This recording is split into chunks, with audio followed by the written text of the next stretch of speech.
बहुत बड़ी उठापटक हो रही है। जब चुनाव आता है तो लोग अपनी अपनी उपलब्धियां कमाते हैं और ज्यादातर लोग राजनीतिक उपलब्धियों पर ध्यान देते हैं। लेकिन जहां तक देखा जाए, कहते हैं ना कि सुख के सब साथी दुख में ना कोई।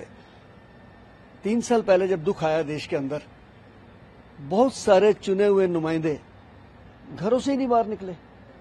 लेकिन एक शख्स ऐसा था जो रात के 2 बजे 3 बजे भी पूरे देश का संज्ञान लेता था। मैं प्रत्यक्ष हूं आपके सामने। मैं 21 दिन शमशान घाट से बाहर नहीं निकला जब 150-200 लाशों की एवरेज चल रही थी। मुझे लोगों के फोन आते थे, जल्दी संस्कार करा दीजिए।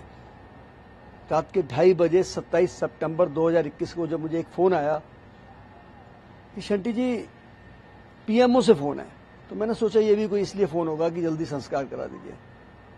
लेकिन जब उन्होंने फोन किसी को दिया और उन्होंने कहा कि शंटी जी हम आपको लाइव देख रहे हैं टीवी पे, सारा देश आपके साथ है, इसी तरीके से सेवा करते रहे, जय हिंद। मैंने कहा जी कौन बोल रहे हैं?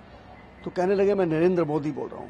आप बिलीव नहीं करेंगे, मेरे रोंगटे खड़े हो गए कि यार एक देश का प्रधान सेवक रात के 2:30 बजे भी जाग सकता है और माइक्रो लेवल पे जाके संज्ञान ले सकता है कि मेरे देश में क्या हो रहा है। वो सच है कि इस राष्ट्रीय राजधानी में अगर प्रधानमंत्री जी सीधा ध्यान नहीं देते, गृह मंत्री जी सड़क पर नहीं उतरते, तो शायद लाशें सड़कों के ऊपर बिछी होती।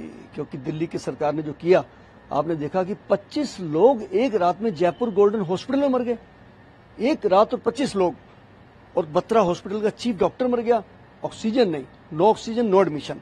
तो उस समय मुझे लगता है कि हमें राजनीति से हटके सोचना चाहिए। हमारे परिवारों की, हमारे बच्चों की जिन्होंने उस समय रक्षा की और खुद सड़कों पर उतरे, उन्होंने आके सेवा कराई, इसलिए हमें उनका धन्यवाद करना चाहिए। मैं नहीं कहूंगा आप वोट देना आपका अपना अधिकार है, लेकिन आपको सोचना चाहिए कि हमारे साथ दुख में कौन खड़ा हुआ था। भाई मेरा तो दिल ये कहता है कि इनसे अच्छी कोई चॉइस नहीं हो सकती है जिन्होंने देश की सेवा की है। क्योंकि बातें करने वाले, राजनीतिक लुभावने, प्रलोभन देने वाले, और जहां तक मैं अपने मजहब की बात करूं, जहां तक मैं सिख कौम की बात करूं, तो मुझे लगता है जो इस 10 साल के अंदर हमारी इस शान को बरकरार रखा है, चाहे वो करतारपुर साहब का द्वार का मामला हो, चाहे हेमकुंड साहब का रोप वे हो, चाहे वो साहिबजादों के लिए उनकी शहादत को सैल्यूट है। आप बिलीव नहीं करेंगे, मैं एयरपोर्ट में बैठा था मुंबई में, मेरे साथ कुछ नॉन सिख फैमिलीज बैठी थी, महिलाएं। वहां मूवी चल रही थी साहिबजादों की। दोस्तों एक महिला मुझे कहती है, मिस्टर सिंह जो ये टीवी पे चल रहा है, क्या ये जेन्युइन चल रहा है? ये ऐसा हुआ था? मैंने कहा क्या आप समझते हैं कि सरकार गलत दिखा सकती है? क्या आप समझते हैं कि इस सरकारी एयरपोर्ट पे कुछ नकली दिखा सकते हैं? ये असल में कुर्बानियां हैं जो गुरु तेग बहादुर साहब से लेकर साहिबजादों तक हुई।